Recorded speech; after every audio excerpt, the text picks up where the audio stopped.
আজকে আমি শুরু করতে চাচ্ছি আলোচনা প্রাচীন গ্রিক সভ্যতার একটা ঘটনা থেকে। সত্যিকার অর্থে গ্রিকদের অনেক বড় হিস্ট্রি আছে। আমরা যারা হিস্ট্রির স্টুডেন্ট আছে এখানে, আমরা এটা জানি খুব ভালো করেই যে গ্রিকদের কিন্তু একটা প্রাচীন হিস্ট্রি আছে। তো গ্রিকদের সাথে খ্রিশ্চান রিলিজন মানে খ্রিশ্চানিজম যেটা আমরা বলি, এর একটা সম্পর্ক আছে। নবী ঈসা আলাইহিস সালামের যুগে ঈসা আলাইহিস সালামের কিছু হাওয়ারি ছিল। হাওয়ারি মানে হচ্ছে সাহাবি, মানে রাসূল সাল্লাল্লাহু আলাইহি ওয়াসাল্লামের ক্ষেত্রে আমরা বলি সাহাবি, ঈসা আলাইহিস সালামের ক্ষেত্রে আমরা বলছি হাওয়ারি। তো ঈসা আলাইহিস সালাম এর যে কাছের হাওয়ারি বা অনুসারী ছিলেন, তাদের মধ্যে দুজনকে তিনি প্রাচীন বলতে বোঝাচ্ছি তৎকালীন সময়কার গ্রিকের একটা ছোট্ট নগরী ছিল। নগরীটার নাম আন্তাকিয়া। নগরীর নাম হচ্ছে আন্তাকিয়া। এটা কিন্তু এখন সিরিয়ার মধ্যে পড়েছে। আমি কালকে ম্যাপ ঘাটাঘাটি করে দেখেছিলাম, এটা সিরিয়ার মধ্যে পড়েছে আর কি, এখনকার সিরিয়ার মধ্যে। তো এই সিরিয়ার সাথে গ্রিকদের, রোমানদের এবং খ্রিস্টানিজমের একটা সম্পর্ক আছে। এমনকি যখন খালেদ বিন ওয়ালিদ রাদিয়াল্লাহু আনহু তাদের সময় যখন এই যে পারস্য এবং রোম বিজিত হয়েছিল, তখনও কিন্তু এই জায়গাগুলো মুসলিমদের করতলগত হয়েছে। তো এই আন্তাকিয়া শহরের মানুষটা তৎকালীন সময় ছিল মুশরেক। এক কথা কি ছিল? মুশরেক। আমরা মিলাতে পারি এটাকে আবু জেহেলের যুগের সাথে। আবু জেহেল, আবু লাহাব, উতবা, সাইবার যুগে যেমন একটা সমাজ ছিল শিরকে নিমজ্জিত, মূর্তি পূজা হতো, মাধ্যম পূজা হতো, কবর পূজা হতো, মৃত মানুষের পূজা হতো ইত্যাদি। আবার যেমন আসহাবুল কাহফের সময় দাকিয়ানুস বাদশার যে যুগটা ছিল, ওইটাও যেমন শিরকের মধ্যে ছিল। আবার ইব্রাহিম আলাইহিস সালামের সময় আজারের যুগটা, নমরুদের যুগটা যেমন ছিল, বা মূসা আলাইহিস সালামের সময় ফেরাউনের যুগটা যেমন ছিল, ঠিক ওই রকমই আন্তাকিয়ার যিনি রাজা ছিলেন, ওই সময়কার যুগটা ছিল শিরক বা কুফরে নিমজ্জিত আর কি। তো এই ছোট্ট রাজ্যটাতে নবী ঈসা আলাইহিস সালাম তাওহীদের দাওয়াত দেওয়ার জন্য তার দুজন অনুসারীকে পাঠিয়েছিলেন। কয়জন ভাই? দুজন অনুসারীকে পাঠিয়েছিলেন। ওয়াদরিব লাহুম মাসালান আসহাবাল ক্বরিয়া। আল্লাহ পাক এটা সূরা ইয়াসিনের মধ্যে বলেছেন, 13 থেকে প্রায় 32 নম্বর আয়াত পর্যন্ত পুরো লম্বা আলোচনা আছে, কিন্তু এই খুঁটিনাটি বিষয়গুলো সূরা ইয়াসিনের মধ্যে নাই। এগুলো তাফসির আপনাকে থাকতে হবে। একটা তাফসির যদি পড়েন মন কলিজা ঠান্ডা হয়ে যাবে, অন্তত একটা, সেটা হলো তাফসিরে জালালাইন। তাফসিরে জালালাইন এটা পড়লে কলিজা ঠান্ডা হয়ে যায়। অন্যগুলো পড়লে কলিজা একটু মনে ক্ষুধা এখনো বাকি আছে আর কি। জালালাইন পড়লে মনে হয় যে ক্ষুধাটা মিটে গেছে, আলহামদুলিল্লাহ। এতটাই গভীর, আলহামদুলিল্লাহ, মাশাআল্লাহ। আমি এটা প্রিফার করি বেশি যে তাফসিরে জালালাইনটা বাসায় কিনবেন, পড়বেন। এটা মাদ্রাসার জন্য যেমন ভালো, জেনারেলদের জন্য ভালো, আর এটা মোটামুটি বাংলা অনুবাদ হয়ে গেছে এখন, আলহামদুলিল্লাহ। তো এখানে নবী ঈসা আলাইহিস সালাম দুজন হাওয়ারি বা দুজন রাসূল বলছি এই অর্থে যিনি বার্তাবাহক, এই অর্থে বলছি, রাসূল পাঠালেন ওই রাজ্যকে তাওহীদের আন্ডারে নিয়ে আসার জন্য, ওই রাজ্যের মধ্যে তাওহীদের দাওয়াত দেওয়ার জন্য।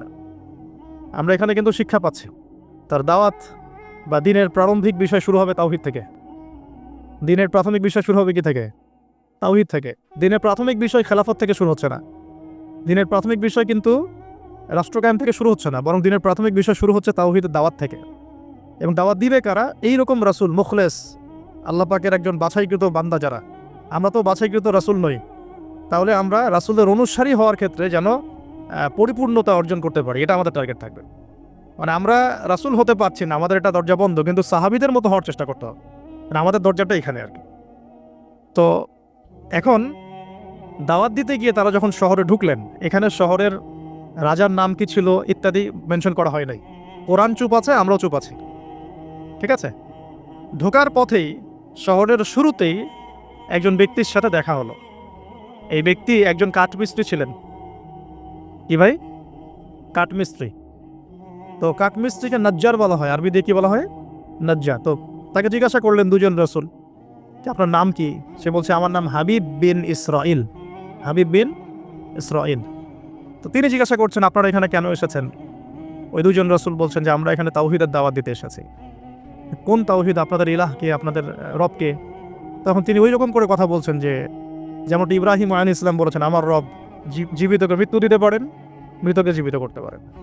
আমার রব, আমাদের রব আসমান থেকে বৃষ্টি বর্ষণ করেন, সেই বৃষ্টি দিয়ে এই মৃত জমিনকে জীবিত করেন, শস্য ফলান, সেগুলো আমরা খাই। আমাদের রব সূর্যকে পূর্ব দিক থেকে ওঠান, পশ্চিম দিকে ডোবান, এরকম যত বৃত্তান্ত আল্লাহ সম্পর্কে, তাওহীদের যত কথা তাকে শোনানো হলো।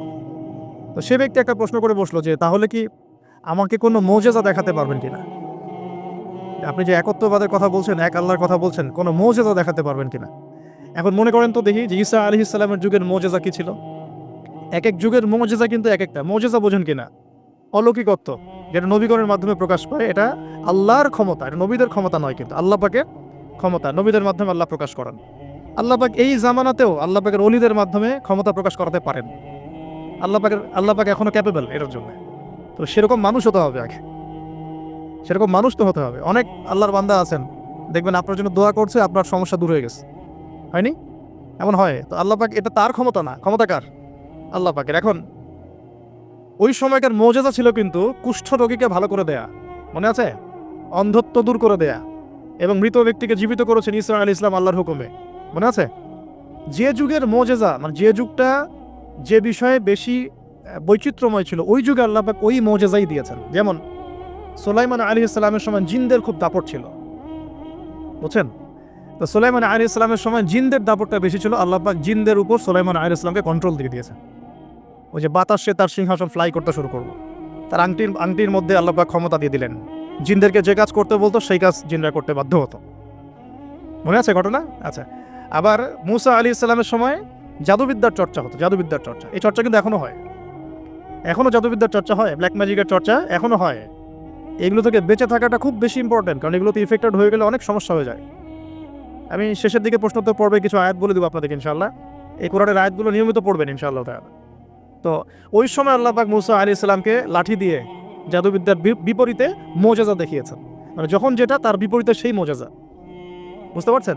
নবী সাল্লাল্লাহু আলাইহি ওয়াসাল্লামের যুগে কবি সাহিত্যের যুগ চলছে, একদম কাব্য সাহিত্য নিয়ে তারা খুব গর্ব করত। আল্লাহ পাক কোরআন নাজিল করলেন, সব সাহিত্য ধসে গেল। এটা কোরআনের মোজেজা। আবার ঈসা আলাইহিস সালামের সময় চিকিৎসা বিজ্ঞানের খুব জয় জয়কার চলছিল আর কি। চিকিৎসা শাস্ত্র নিয়ে মানুষের অনেক বেশি মানে আগ্রহ ছিল, যেটা এটা দিয়ে এটা হয়, এটা দিয়ে এটা হয়। আল্লাহ পাক তখন এমন মর্যাদা দিয়েছেন যে মৃত মানুষকে জীবিত করে দেখিয়ে দিয়েছে। তো এই দুই ব্যক্তিকে ওই নাজ্জার হাবিব বিন ইসরাইল, সে ব্যক্তি বলছে যে আমাদেরকে কোনো মর্যাদা দেখাতে পারো কিনা। এখন সে বলছে ঠিক আছে, মর্যাদা দেখাতে পারবো ইনশাআল্লাহ। আমার এই সন্তান, আমার এই ছেলে দীর্ঘদিন থেকে চোখে অসুখে ভুগছে, এক চোখ নষ্ট হয়ে যাচ্ছে, তুমি শেফা দিতে পারবে কিনা আল্লাহর হুকুমে। আল্লাহ পাকের দরবারে তারা সেজদায় পড়ে গেলেন, আল্লাহর কাছে সাহায্য চাইলেন, তার চোখে হাত বুলালেন, আলহামদুলিল্লাহ চোখ ভালো হয়ে গেল। এগুলো কিন্তু কোনো গাল গল্প নয়। এবার হাবিবে নাজ্জার, তার কিন্তু বিশ্বাস হয়ে গেল, হ্যাঁ এটা তাওহীদের ফসল, এটা তাওহীদের ফসল। এবার তিনি দেনান সাক্ষ্য দিলেন যে আশহাদু আল্লা ইলাহা ইল্লাল্লাহ ওয়া আন্না মুহাম্মাদান, তখন ছিল না, তখন ছিল কি ঈসা রূহুল্লাহ ওয়া আবদুহু, এরকম একটা কালিমা ছিল তখন, ঠিক আছে?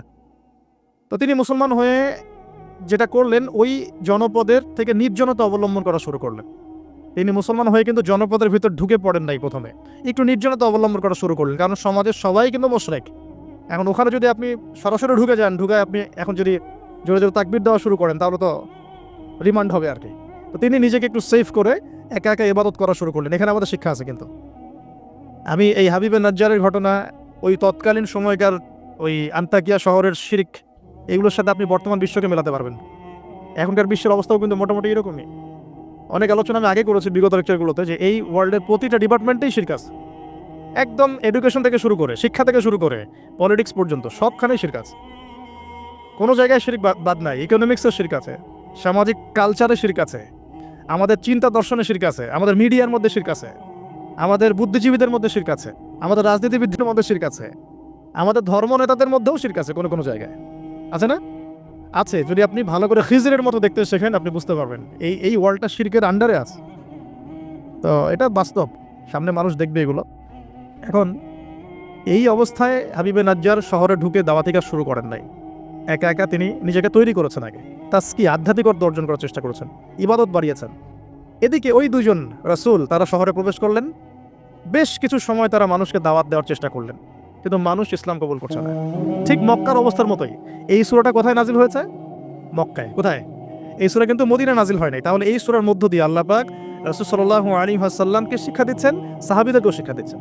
ঠিক মাক্কি পরিবেশের মতোই তৎকালীন পরিবেশটা ছিল। আর মাক্কি পরিবেশ মানে আমি অনেকদিন আগে বলেছি, মাক্কি পরিবেশ মানে শিরক, মাক্কি পরিবেশ মানে সুদ রিবা, মাক্কি পরিবেশ মানে হচ্ছে মাদক, মাক্কি পরিবেশ মানে জেনা ব্যভিচার, মেয়েদের মানহানি আর গোত্রীয় হানাহানি, এগুলো মক্কা। মক্কা মানে এগুলো যেটা এখনকার ওয়ার্ল্ডে চলছে। আপনি যদি ছোট ছোট সেন্সে চিন্তা করেন না, তাহলে আমাদের সোসাইটিটাও মাক্কি। ছোট সেন্সে চিন্তা করেন, এখানে শিরক দিয়ে ভর্তি, রিবা সুদ দিয়ে ভর্তি, মাদক দিয়ে ভর্তি, মেয়েদের যে জেনা ব্যভিচার পর্নোগ্রাফি এগুলো দিয়ে ভর্তি, আর কি গোত্রীয় হানাহানি তো আছেই। এটা এখন পলিটিক্যাল হানাহানিতে রূপ নিয়েছে, কোনো কোনো জায়গায় ধর্মীয় হানাহানি হচ্ছে, মসজিদে ভাগাভাগি হচ্ছে। আছে মক্কার আদর্শ কিন্তু এখনও সমাজের মধ্যে আছে, খালি দার্শনিক দৃষ্টিভঙ্গিতে দেখতে শিখুন, একটু একটু খিদিরের মতো দেখতে শিখুন। এখন দেখুন, এই দুজন রাসূল দাওয়াত দেওয়ার পর, দীর্ঘদিন দাওয়াত দেওয়ার পরে যখন মানুষ ইসলাম কবুল করছে না, তখন তারা প্রকাশ্যে মানে আল্লাহু আকবার তাকবীর এটা দেওয়া শুরু করেছিল। যখনই বের হতেন তারা তাকবীর দিতেন, আল্লাহু আকবার আল্লাহু আকবার আল্লাহু আকবার লা ইলাহা ইল্লাল্লাহ লা ইলাহা ইল্লাল্লাহ, এভাবে প্রকাশ্য দাওয়াত দেওয়া শুরু করলেন। ঠিক আব্দুল্লাহ বিন মাসউদ রাদিয়াল্লাহু আনহু মতো। নবী সাল্লাল্লাহু আলাইহি ওয়াসাল্লাম একদিন বললেন যে, কে আছো কুরাইশদেরকে কোরআন শোনাতে পারো?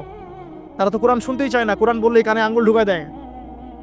হ্যাঁ, কোরআন বললেই তারা কাপড় দিয়ে মাথা আবৃত করে, এগুলো কোরআনে আছে কিন্তু।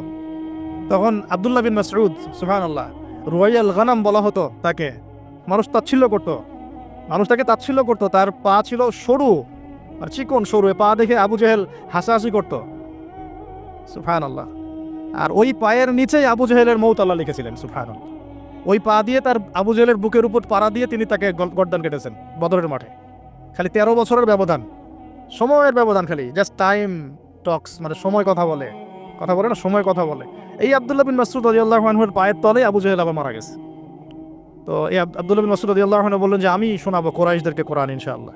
তারপর তিনি বের হয়ে কাবা ঘরের সামনে গিয়ে আর রহমান আল্লামাল কোরআন খালাকাল ইনসান এই তেলাওয়াত শুরু করলেন। বাস, মায়ের শুরু হলো।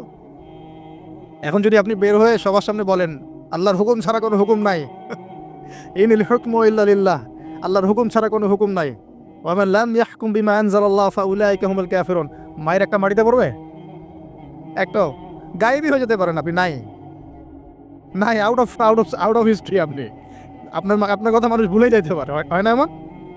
আর যদি জাতিসংঘে গিয়ে বলেন যে যত বেইজ আছে সব শিরকের উপর আছে, সারা ওয়ার্ল্ডের মধ্যে শুধু ইসলামিক খেলাফা চলবে, তাহলে কি হবে?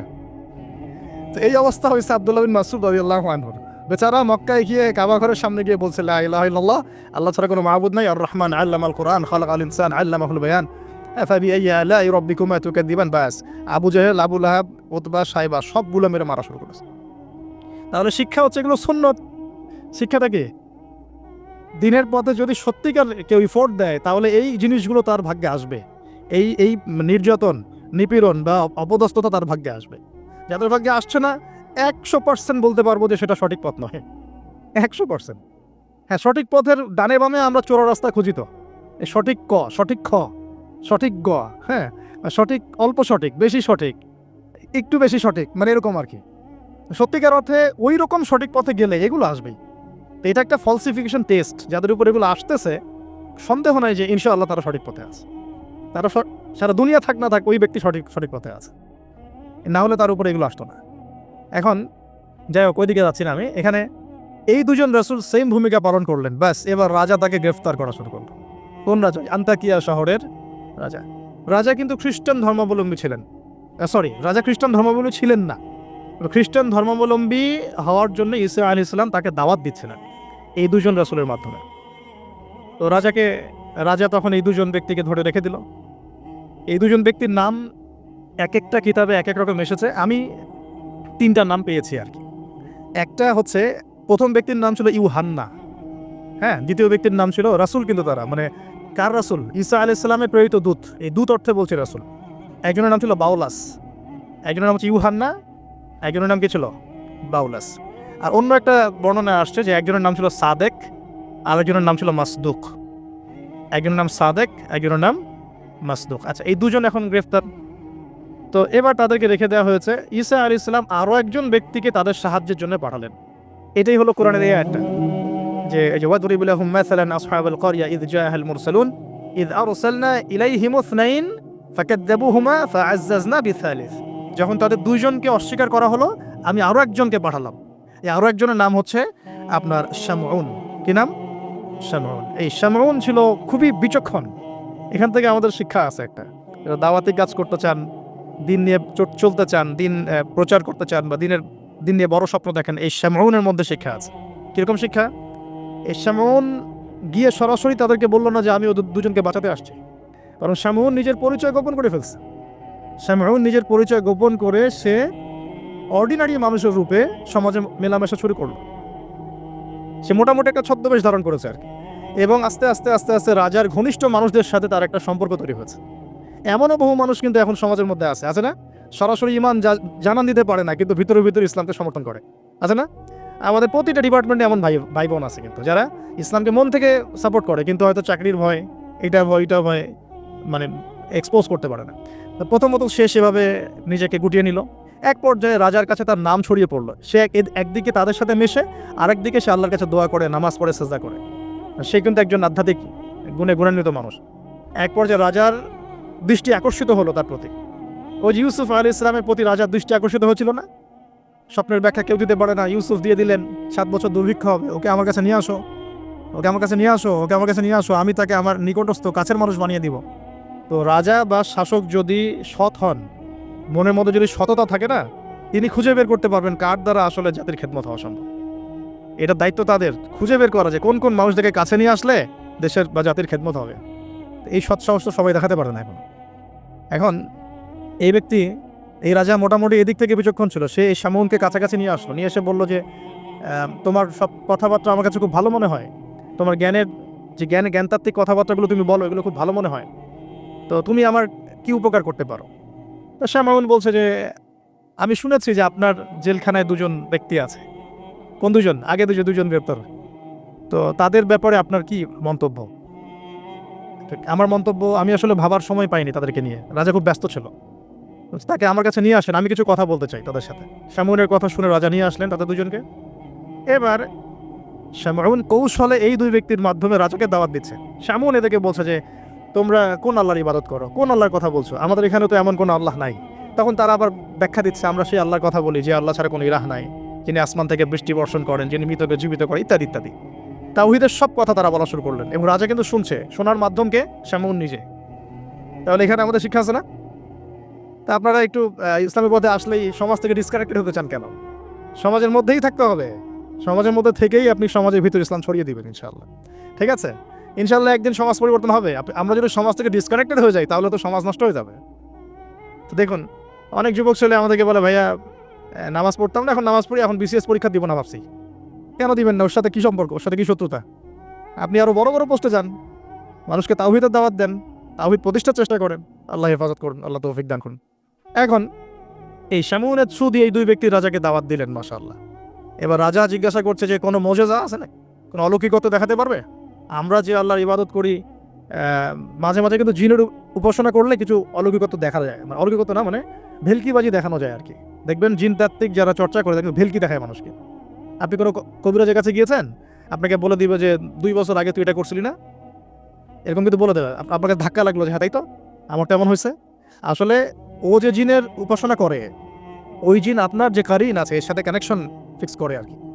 কারণ আপনার জিন ফিউচার জানে না, কিন্তু আপনার জিন তো আপনার হিস্ট্রি জানে। আপনার জিন আপনার হিস্ট্রি জানে। তো তখন আপনার কাছে মনে হলো হ্যাঁ তাই তো, আমি তো অমুক দিন অমুক মেয়ের জন্য দাঁড়াইছিলাম এখানে। হ্যাঁ আচ্ছা ঠিক আছে। এখন সে বলল যে হ্যাঁ আমরা মৌজেজা দেখাবো ইনশাআল্লাহ। কি মৌজেজা? 7 দিন আগে একটা বাচ্চা ওই রাজ দরবারে মারা গেছে। কয়দিন আগে? দাফন হয়নি এখনো, 7 দিন আগে মারা গেছে, লাশ সংস্কার হয়নি, লাশের অবস্থাও ভালো না। এখন এই 2 ব্যক্তি আল্লাহর কাছে দোয়া করলেন, আল্লাহ আজকে যদি তুমি মুজিজা আমাদের হাত দিয়ে আমাদের মাধ্যমে দেখাও, ইনশাআল্লাহ এরা তাওহীদের উপর চলে আসবে। তো আল্লাহ রাব্বুল আলামিন মুজিজা দেখালেন, ওই 7 দিনের মৃত বাচ্চা জীবিত হয়ে উঠল। এবার জীবিত হয়ে সে বলে উঠল যে আমি আসমানে দেখেছি, এই বাচ্চা বলছে এবার, আমি আসমানে দেখেছি একজন সুন্দর, মানে চুলের বর্ণনা দেওয়া হয়েছে যে আমরা যেটাকে সিল্কি চুল বলি আর কি, লম্বা কাত পর্যন্ত সিল্কি চুলওয়ালা একজন মানুষ, একজন ব্যক্তি 3 জনের জন্য আল্লাহর কাছে দোয়া করছে। কয়জনের জন্য? তার মানে সে মেবি ঈসা আলাইহিস সালামের দিদার পেয়েছে, মেবি, আল্লাহ ভালো জানেন, এটা বারজাখ। এখন রাজা এবার হকচকিয়ে গেল, 3 জনকে কে? আমরা তো 2 জন জানি, 3 জনকে? তখন ওই ব্যক্তি বলছে শামউন একজন, এই ব্যক্তি একজন। তখন শামউন দেখলেন যে রাজার এর উপর বেশ প্রতিক্রিয়া সৃষ্টি হয়েছে কথার উপরে। তখন শ্যামুন আরও বড় চাপ দিল এই দুজনকে যে না, তোমাদের এটা হয়তো কোনো জাদু হতে পারে। শ্যামুন, তোমাদের কোনো জাদু হতে পারে, আমাদের এই রাজার এক মেয়ে মারা গেছেন, তোমরা পারলে তাকে জীবিত করে দেখাও দেখি। এবার তারা দুজন আবার সেজদায় পড়ে গেলেন, আল্লাহর কাছে দোয়া করলেন। আল্লাহ রাব্বুল আলামিন ওই রাজার দীর্ঘদিন আগে মৃত্যুবরণকারী একজন মেয়ে, তাকে কবর থেকে জীবিত করে তুলে দিলেন। এই মেয়ে একই কথা বলছে যে আমরা দেখেছি এই তিনজনের জন্য একজন ব্যক্তি আল্লাহর কাছে দোয়া করছে। এবার মাশাআল্লাহ মুজিজা প্রকাশ পেয়ে গেল। কিন্তু এই মুজিজা প্রকাশ পাওয়ার পরেও আপনারা তো জানেন যে ফেরাউনের সামনে কতগুলো মুজিজা দেখানো হয়েছে। 9টা, কয়টা? 9টা, একবারে 9টা না, কিন্তু ব্যাক টু ব্যাক বছর বছর 9টা। তারপরে কি ফেরাউন ঈমান আনছে? আবু জেহেলের সামনে কতগুলো মুজিজা আসছে, সে কি ঈমান আনছে? যার সামনে কি ইব্রাহিম আলাইহিস সালামের মতো মানুষ থাকা সত্ত্বেও সে কি ঈমান আনছে? এরকম বহু মানুষ পৃথিবী থেকে চলে গেছে যাদের সামনে অগণিত মুজিজা আসার পরেও ঈমান নিয়ে আসেন। আবার অনেক মানুষ এক দোয়ার বরকতে ঈমান নিয়ে চলে আসছে। খালিদ বিন ওয়ালিদের কথা শুনুন। খালিদ বিন ওয়ালিদ রাদিয়াল্লাহু আনহু উহুদে যুদ্ধ করেছেন ইসলামের এগেনস্টে। যখন নবী সাল্লাল্লাহু আলাইহি ওয়াসাল্লাম বিদায় হজের আগে যখন তিনি ওমরা করেছেন, বিদায়ের ওমরা হজটা কাজা করেছেন, ওই সময় তিনি এসে শুধু একটা চিরকুট লিখে দিয়েছিলেন যে যদি খালিদ মুসলমান হতো তাহলে তার জন্য কতই না ভালো হতো। নবীজি এটাও বলেননি খালিদ আসো ইসলাম কবুল করো, তোমার আগের সব গুনাহ মাফ হয়ে যাবে, এতটুকু বলেন নাই। নবীজি বলেছেন, খালি চিরকুটে লিখে দিয়েছেন যে যদি খালিদ ইসলাম কবুল করতো তাহলে কতই না ভালো হতো। এই একটা কথাই তার মনে এমন দাগ কেটেছে, তিনি নিজে গিয়ে মদিনা ইসলাম কবুল করে আসছেন। আর তারপরে তো জানেন তার হাতে ইসলামের কতগুলো বিজয় হয়েছে, প্রায় 80 থেকে 100টা ব্যাটেল তিনি লড়ছেন ইসলামের জন্য, এবং কোনো ব্যাটেলেই তিনি কিন্তু পরাজিত হন নাই। তাকে বলা হয় সাইফুল্লাহ, আল্লাহর তরবারি। এখানে একটা কথা বলি, এই মানুষকেও শয়তান ওয়াসওয়াসা দিত। এই খালিদ বিন ওয়ালিদ রাদিয়াল্লাহু আনহুকেও এই যে বললাম না, চোখ লাগা, বদনজর, ওয়াসওয়াসা, এই সমস্যা হতো। এই সমস্যাগুলো আমাদেরও হয়, হ্যাঁ, এবং এই অনলাইনের মাধ্যমে এটা বেশি হয়। তখন তিনি এসে নবীজিকে বলছিলেন যে আমাকে একটা দোয়া শিখায় দেন ইয়া রাসূলুল্লাহ। তিনি কিন্তু বীর বিক্রম, একজন সাহসী বীর সাহাবী। নবী সাল্লাল্লাহু আলাইহি ওয়াসাল্লাম তাকে দোয়া শিখিয়ে দিয়েছেন যে আউযু বিকালিমাতিল্লাহি তাম্মা মিন কুল্লি শাইতানি ওয়া হাম্মা ওয়া মিন কুল্লি আইনিন লাম্মা। আরেকটা জায়গা আছে আউযু বিকালিমাতিল্লাহি তাম্মাতি মিন গাদাবিহি ওয়া ইকাবিহি ওয়া শাররি ইবাদিহি ওয়া মিন হামাজাতি শায়াতিন ওয়া আইয়াহদুরুন। দেখেন কোথা থেকে কোথায় আসলাম। এখন মুজিজা দেখার পরেও তো বহু রাষ্ট্রপ্রধান ইসলাম কবুল করেছে? এখনো তো আপনার সামনে আমার সামনে মুজিজা পড়ে আছে। কি মুজিজা? কোরআন। কেউ কোরআন নিয়ে একটা ভুল প্রমাণ করুক, একটা বিধান প্রমাণ করুক যে মানবতা বিরোধী, বা এটা এই যুগে চলে না, ওই যুগে চলতো, এর মধ্যে এক জাররা পরিমাণ ভুল কেউ বের করতে পারে কিনা দেখুক। তারপরেও তো মানুষ কোরআন মেনে চলছে না। ব্যাপারটা এরকম হচ্ছে না? এখন রাজার সামনে অনেকগুলো মুজিজা দেখানো হয়েছে ঠিকই, কিন্তু রাজা তাদেরকে কবুল করে নাই। ফিনিশিং হলো এটা। এবার এই তিনজনকে শাস্তি দেওয়া হবে। শামউনের আসল রূপ তো প্রকাশ পেয়ে গেছে। এবার শামউনের কি আসল রূপ প্রকাশ পেয়ে গেছে। এবার তিনজনকে শাস্তি দেওয়ার প্ল্যান করা হয়েছে। তখন তারা আল্লাহর কাছে দোয়া করলেন যে আল্লাহ আমাদেরকে এই জালেমের জুলুম থেকে আল্লাহ হেফাজত করো। তো তাদেরকে আটকে রাখা হয়েছে, পাথর নিক্ষেপ করে হত্যা করা হবে, এটা হচ্ছে রায় ওদের। ওই সময়কার রায়গুলো এমন ছিল, রজম করে হত্যা করা হবে, বা বড় বড় কিছু গাভী ছিল ওদের, সোনার দিয়ে তৈরি বা পিতল দিয়ে তৈরি, এর ভিতরে মানুষকে ঢুকিয়ে নিজ দিয়ে আগুন জ্বালিয়ে দেওয়া হতো। চিন্তা করতে পারেন। তারপরে শুলদণ্ড ছিল, পিছনের রাস্তা দিয়ে লোহা আছে না, পেঁচানো লোহা বাকিয়ে ঢুকে মাথার মগজ দিয়ে বের করে দেওয়া হতো। এগুলো ছিল শুলদণ্ড। একজন সাহাবী খুবাইব রাদিয়াল্লাহু আনহুকে এইভাবে দণ্ড দিয়ে হত্যা করা হয়েছে। নাউযুবিল্লাহ, সুবহানাল্লাহ। আল্লাহ পাক তাকে জান্নাতের শীর্ষ মর্যাদা দান করুন, দোয়া করি। তো এবং তিনি ওই যে বলেছিলেন ইন্তেকালের আগে, লাস্তু উবালি হিনা উকতালু মুসলিমান আলা আই জামবিন কানা লিল্লাহি মাসরাই। ওনাকে বলা হচ্ছিল যে তোমার জায়গায় মুহাম্মদ সাল্লাল্লাহু আলাইহি সাল্লামের যদি নখ কেটে ফেলি তুমি কি মুক্তি নিবা? তো তখন তিনি বলেছিলেন যে লাস্তু উবালি হিনা উকতালু মুসলিমান, আমি কোনো পরোয়াই করি না যখন আমাকে মুসলমান রূপে শহীদ করা হচ্ছে।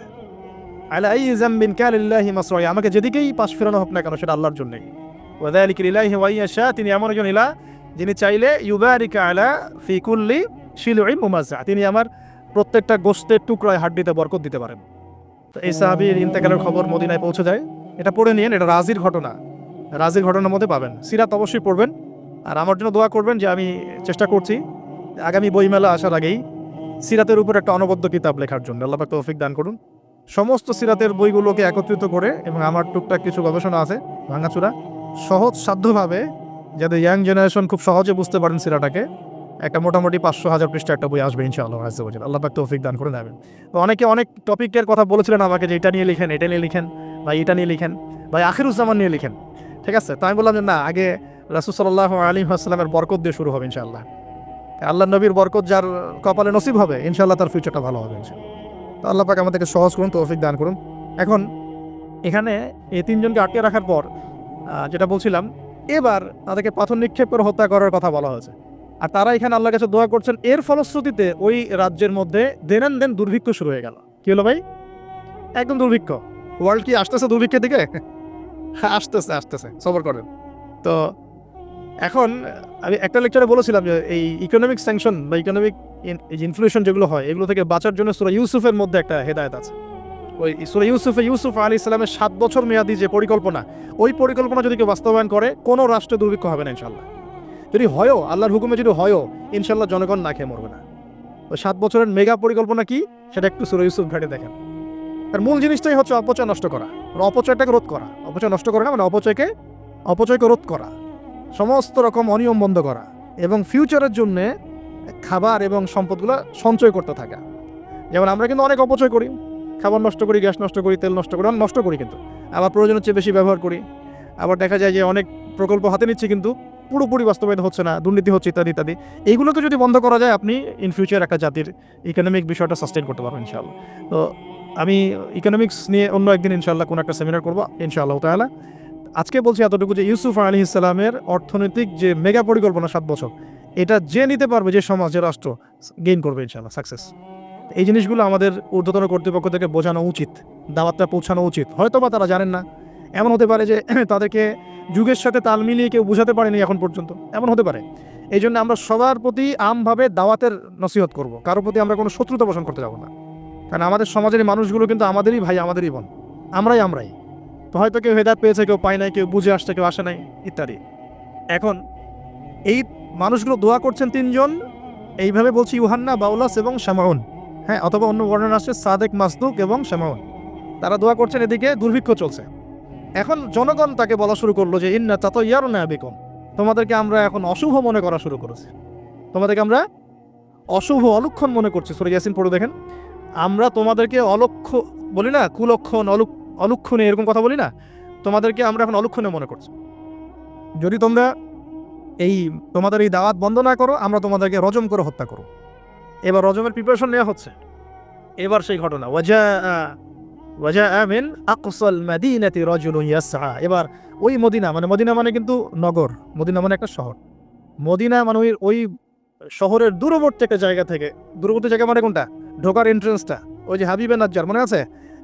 ওয়াজা মিন আকসাল মাদিনাতি রাজুলুন ইয়াসআ, একজন ব্যক্তি দৌড়ে আসলো। ইয়াসআ মানে দৌড়ে আসলো।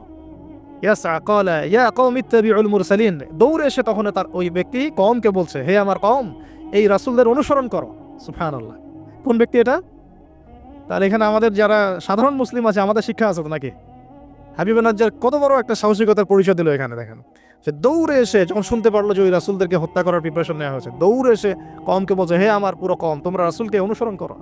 ইত্তাবিউ মান লা ইয়াসআলুকুম আজরান ওয়া হুম মুহতাদুন, তোমরা সেই রাসূলদের অনুসরণ করো যারা তোমাদের কাছে কোনো আজকে আমি শুরু করতে চাচ্ছি আলোচনা প্রাচীন গ্রিক সভ্যতার একটা ঘটনা থেকে।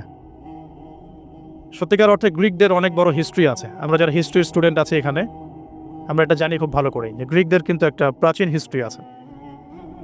তো গ্রিকদের সাথে খ্রিশ্চান রিলিজন, মানে খ্রিশ্চানিজম যেটা আমরা বলি, এর একটা সম্পর্ক আছে। নবী ঈসা আলাইহিস সালামের যুগে ঈসা আলাইহিস সালামের কিছু হাওয়ারি ছিল। হাওয়ারি মানে হচ্ছে সাহাবি, মানে রাসূল সাল্লাল্লাহু আলাইহি ওয়াসাল্লামের ক্ষেত্রে আমরা বলি সাহাবি, ঈসা আলাইহিস সালামের ক্ষেত্রে আমরা বলছি হাওয়ারি। তো ঈসা আলাইহিস সালাম এর যে কাছের হাওয়ারি বা অনুসারী ছিলেন, তাদের মধ্যে দুজনকে তিনি প্রাচীন গ্রিকের, প্রাচীন বলতে বোঝাচ্ছি তৎকালীন সময়কার গ্রিকের একটা ছোট্ট নগরী ছিল, নগরীটার নাম আন্তাকিয়া। নগরীর নাম হচ্ছে আন্তাকিয়া। এটা কিন্তু এখন সিরিয়ার মধ্যে পড়েছে। আমি কালকে ম্যাপ ঘাটাঘাটি করে দেখেছিলাম, এটা সিরিয়ার মধ্যে পড়েছে আর কি, এখনকার সিরিয়ার মধ্যে। তো এই সিরিয়ার সাথে গ্রিকদের, রোমানদের এবং খ্রিস্টানিজমের একটা সম্পর্ক আছে। এমনকি যখন খালেদ বিন ওয়ালিদ রাদিয়াল্লাহু আনহু তাদের সময়, যখন এই যে পারস্য এবং রোম বিজিত হয়েছিল, তখনও কিন্তু এই জায়গাগুলো মুসলিমদের করতলগত হয়েছে। তো এই আন্তাকিয়া শহরের মানুষটা তৎকালীন সময় ছিল মুশরেক। এক কথা কি ছিল? মুশরেক। আমরা মিলাতে পারি এটাকে আবু জেহেলের যুগের সাথে। আবু জেহেল, আবু লাহাব, উতবা, সাইবার যুগে যেমন একটা সমাজ ছিল শিরকে নিমজ্জিত, মূর্তি পূজা হতো, হ্যাঁ, মাধ্যম পূজা হতো, কবর পূজা হতো, মৃত মানুষের পূজা হতো ইত্যাদি। আবার যেমন আসহাবুল কাহফের সময় দাকিয়ানুস বাদশার যে যুগটা ছিল ওইটাও যেমন শিরকের মধ্যে ছিল।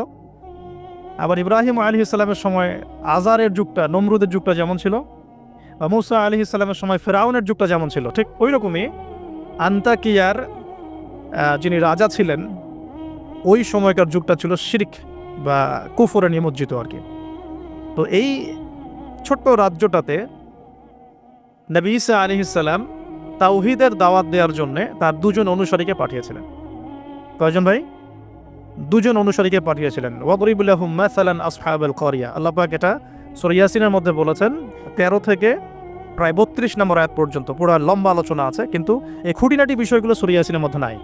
এগুলো তাফসির আপনাকে খাটতে হবে। একটা তাফসির যদি পড়েন মন কলিজা ঠান্ডা হয়ে যাবে, অন্তত একটা, সেটা হলো তাফসিরে জালালাইন। তাফসিরে জালালাইন এটা পড়লে কলিজা ঠান্ডা হয়ে যায়, অন্যগুলো পড়লে কলিজা একটু মনে ক্ষুধা এখনো বাকি আছে আর কি। জালালাইন পড়লে মনে হয় যে ক্ষুধাটা মিটে গেছে, আলহামদুলিল্লাহ, এতটাই গভীর, আলহামদুলিল্লাহ, মাশাআল্লাহ। আমি এটা প্রিফার করি বেশি যে তাফসিরে জালালাইনটা বাসায় কিনবেন, পড়বেন। এটা মাদ্রাসার জন্য যেমন ভালো, জেনারেলদের জন্য ভালো, আর এটা মোটামুটি বাংলা অনুবাদ হয়ে গেছে এখন, আলহামদুলিল্লাহ। তো এখানে নবী ঈসা আলাইহিস সালাম দুজন হাওয়ারি বা দুজন রাসূল বলছি এই অর্থে যিনি বার্তাবাহক, এই অর্থে বলছি, রাসূল পাঠালেন ওই রাজ্যকে তাওহীদের আন্ডারে নিয়ে আসার জন্য, ওই রাজ্যের মধ্যে তাওহীদের দাওয়াত দেওয়ার জন্য।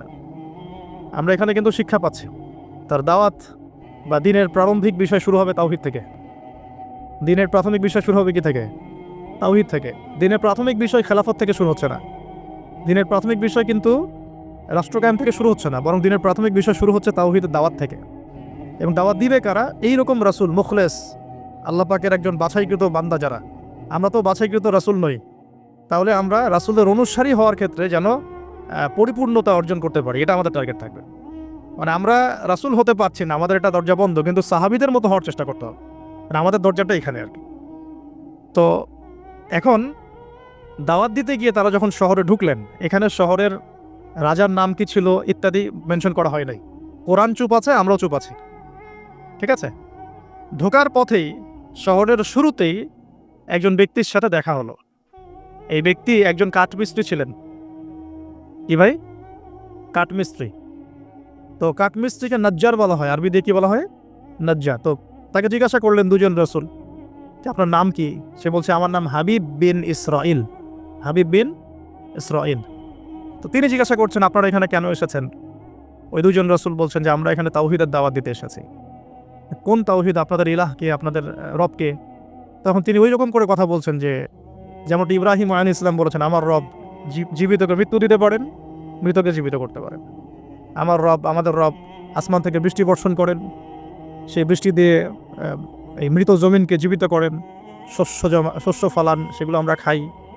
আমাদের রব সূর্যকে পূর্ব দিক থেকে ওঠান, পশ্চিম দিকে ডোবান। এরকম যত বৃত্তান্ত আল্লাহ সম্পর্কে, তাওহীদের যত কথা তাকে শোনানো হলো। তো সে ব্যক্তি একটা প্রশ্ন করে বসলো যে তাহলে কি আমাকে কোনো মুজিজা দেখাতে পারবেন কিনা? আপনি যে একত্ববাদের কথা বলছেন, এক আল্লাহর কথা বলছেন, কোনো মুজিজা দেখাতে পারবেন কিনা?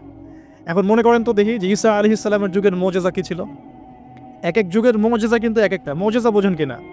অলৌকিকত্ব, যেটা নবীগণের মাধ্যমে প্রকাশ পায়, এটা আল্লাহর ক্ষমতা, এটা নবীদের ক্ষমতা নয়, কিন্তু আল্লাহ পাকের ক্ষমতা, নবীদের মাধ্যমে আল্লাহ প্রকাশ করান।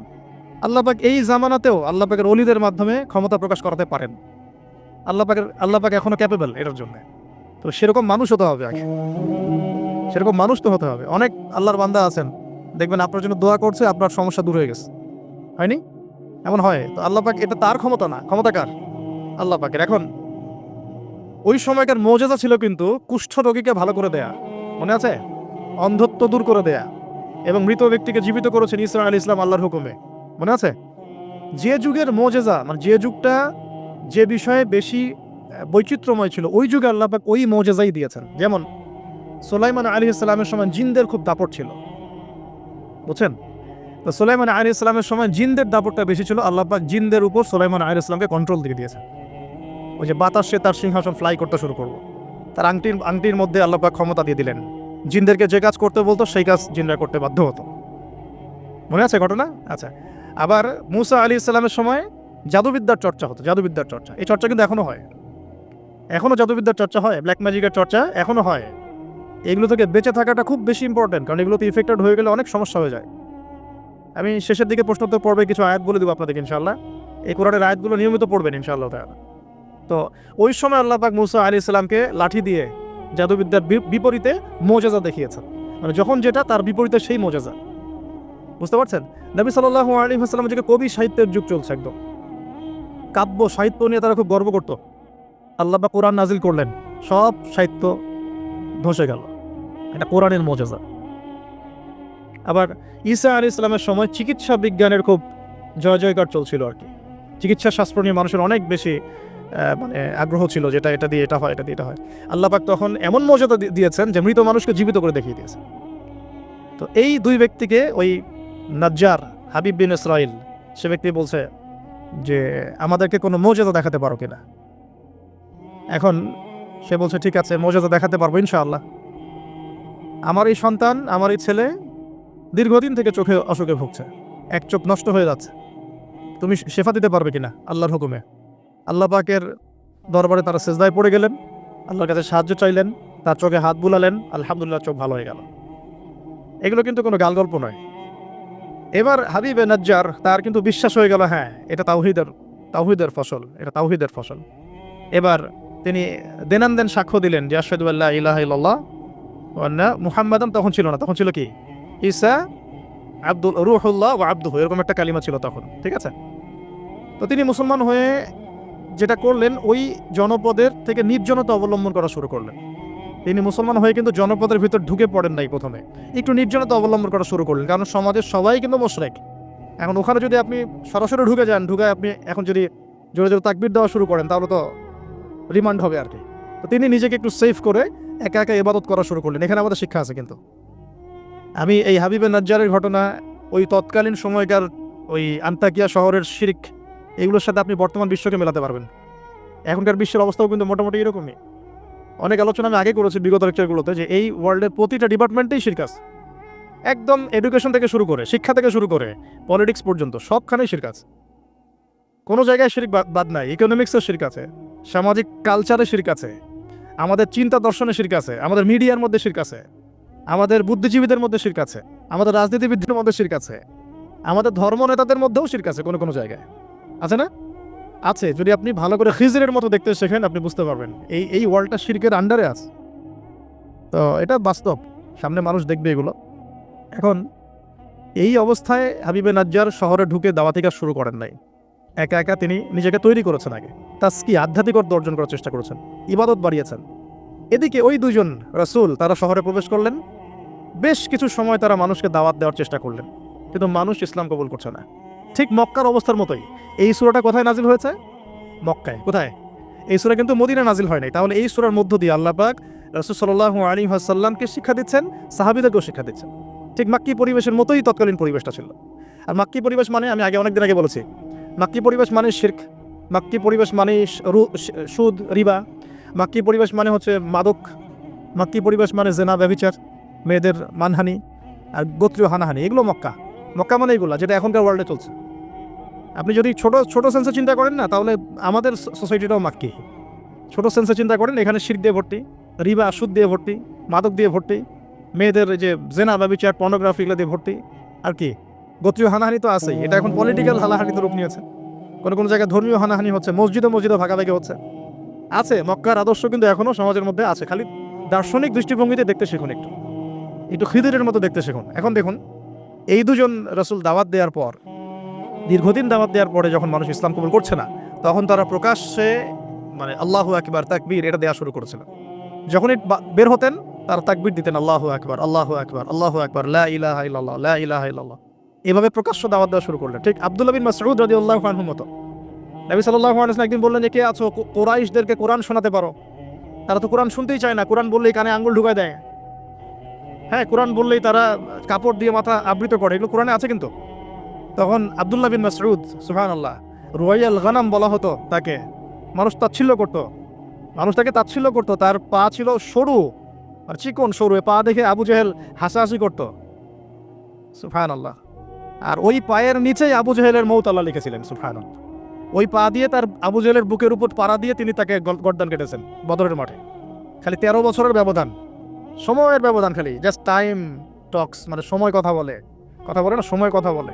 এই আব্দুল্লাহ বিন মাসউদ রাদিয়াল্লাহু আনহুর পায়ের তলে আবু জেহেল আবার মারা গেছে। তো এই আব্দুল্লাহ বিন মাসউদ রাদিয়াল্লাহু আনহু বললেন যে আমি শোনাবো কুরাইশদেরকে কোরআন ইনশাআল্লাহ। তারপর তিনি বের হয়ে কাবা ঘরের সামনে গিয়ে আর রহমান আল্লামাল কুরআন খালাকাল ইনসান এই তেলাওয়াত শুরু করলেন। বাস, মায়ের শুরু হলো। এখন যদি আপনি বের হয়ে সবার সামনে বলেন আল্লাহর হুকুম ছাড়া কোনো হুকুম নাই, ইনিল হুকমু ইল্লা লিল্লাহ, আল্লাহর হুকুম ছাড়া কোনো হুকুম নাই, ওয়া মান লাম ইয়াহকুম বিমা আনজালাল্লাহু ফাউলাইকা হুমুল কাফিরুন, মায়ের একটা মাটিতে পড়বে? একটাও গায়েবই হয়ে যেতে পারেন আপনি, নাই আউট অফ হিস্ট্রি। আপনার কথা মানুষ ভুলে যাইতে পারে, হয় না এমন? আর যদি জাতিসংঘে গিয়ে বলেন যে যত বেইজ আছে সব শিরকের উপর আছে, সারা ওয়ার্ল্ডের মধ্যে শুধু ইসলামিক খেলাফা চলবে, তাহলে কি হবে? তো এই অবস্থা হয়েছে আব্দুল্লাহ বিন মাসউদ রাদিয়াল্লাহু আনহুর। বেচারা মক্কায় গিয়ে কাবা ঘরের সামনে গিয়ে বলছে লা ইলাহা ইল্লাল্লাহ, আল্লাহ ছাড়া কোনো মাবুদ নাই, আর রহমান আল্লামাল কুরআন খালাকাল ইনসান আল্লামাহুল বায়ান ফাবিআইয়ি আলাই রাব্বিকুমা তুকাযযিবান। বাস, আবু জেহেল, আবু লাহাব, উতবা, সাইবা সবগুলো মেরে মারা শুরু করেছে। তাহলে শিক্ষা হচ্ছে এগুলো সুন্নত। শিক্ষাটা কি? দিনের পথে যদি সত্যিকার কেউ ইফোর্ট দেয় তাহলে এই জিনিসগুলো তার ভাগ্যে আসবে। এই নির্যাতন, নিপীড়ন বা অপদস্থতা তার ভাগ্যে আসবে। যাদের ভাগ্যে আসছে না 100% বলতে পারবো যে সেটা সঠিক পথ নয়। 100%। হ্যাঁ, সঠিক পথের ডানে বামে আমরা চোরা রাস্তা খুঁজি, তো এই সঠিক ক, সঠিক খ, সঠিক গ, হ্যাঁ, সঠিক অল্প সঠিক, বেশি সঠিক, একটু বেশি সঠিক, মানে এরকম আর কি। সত্যিকার অর্থে ওই রকম সঠিক পথে গেলে এগুলো আসবেই। তো এটা একটা ফলসিফিকেশন টেস্ট, যাদের উপর এগুলো আসতেছে সন্দেহ নাই যে ইনশাআল্লাহ তারা সঠিক পথে আছে। তারা সারা দুনিয়া থাক না থাক ওই ব্যক্তি সঠিক পথে আছে, না হলে তার উপরে এগুলো আসতো না। এখন যাই হোক, ওইদিকে যাচ্ছি না আমি। এখানে এই দুজন রাসূল সেম ভূমিকা পালন করলেন। ব্যাস, এবার রাজা তাকে গ্রেফতার করা শুরু করলো। কোন রাজা? আন্তাকিয়া শহরের রাজা। রাজা কিন্তু খ্রিস্টান ধর্মাবলম্বী ছিলেন। রাজা খ্রিস্টান ধর্মাবলম্বী ছিলেন না। খ্রিস্টান ধর্মাবলম্বী হওয়ার জন্য ঈসা আলাইহিস সালাম তাকে দাওয়াত দিচ্ছিলেন এই দুজন রাসূলের মাধ্যমে। তো রাজা তখন এই দুজন ব্যক্তিকে ধরে রেখে দিল। এই দুজন ব্যক্তির নাম এক একটা কিতাবে এক এক রকম এসেছে। আমি 3টা নাম পেয়েছি আর কি। একটা হচ্ছে, প্রথম ব্যক্তির নাম ছিল ইউহান্না, হ্যাঁ। দ্বিতীয় ব্যক্তির নাম ছিল রাসূল, কিন্তু তারা মানে কার রাসূল? ঈসা আলাইহিস সালামের প্রেরিত দূত। এই দূত অর্থে বলছে রাসূল। একজনের নাম ছিল বাউলাস, একজনের নাম হচ্ছে ইউহান্না, একজনের নাম কি ছিল? বাউলাস। আর অন্য একটা বর্ণনা আসছে যে একজনের নাম ছিল সাদেক, আর একজনের নাম ছিল মাসদুক। একজনের নাম সাদেক, একজনের নাম মাসদুক। আচ্ছা, এই দুজন এখন গ্রেফতার। তো এবার তাদেরকে রেখে দেওয়া হয়েছে। ঈসা আলাইহিস সালাম আরও একজন ব্যক্তিকে তাদের সাহায্যের জন্য পাঠালেন। এটাই হলো কোরআনের এই আয়াতটা, যে ওয়াদরিব লাহুম মাসালান আসহাবাল ক্বরিয়া ইয জাআহাল মুরসালুন ইয আরসালনা ইলাইহিম ইসনাইন ফাকাযযাবুহুমা ফাআজ্জাজনা বিসালিস। যখন তাদের দুইজনকে অস্বীকার করা হলো, আমি আরও একজনকে পাঠালাম। এই আরও একজনের নাম হচ্ছে আপনার শামউন। কি নাম? শামউন। এই শামউন ছিল খুবই বিচক্ষণ। এখান থেকে আমাদের শিক্ষা আছে একটা। দাওয়াতি কাজ করতে চান, দিন নিয়ে চলতে চান, দিন প্রচার করতে চান, বা দিন নিয়ে বড় স্বপ্ন দেখেন, এই শামউনের মধ্যে শিক্ষা আছে। কীরকম শিক্ষা? এই শামউন গিয়ে সরাসরি তাদেরকে বললো না যে আমি ওদের দুজনকে বাঁচাতে আসছি, কারণ শামউন নিজের পরিচয় গোপন করে ফেলছে। শামউন নিজের পরিচয় গোপন করে সে অর্ডিনারি মানুষের রূপে সমাজে মেলামেশা শুরু করলো। সে মোটামুটি একটা ছদ্মবেশ ধারণ করেছে আর কি, এবং আস্তে আস্তে আস্তে আস্তে রাজার ঘনিষ্ঠ মানুষদের সাথে তার একটা সম্পর্ক তৈরি হয়েছে। এমনও বহু মানুষ কিন্তু এখন সমাজের মধ্যে আছে না? সরাসরি ইমান জানান দিতে পারে না, কিন্তু ভিতরে ভিতরে ইসলামকে সমর্থন করে, আছে না? আমাদের প্রতিটা ডিপার্টমেন্টে এমন ভাই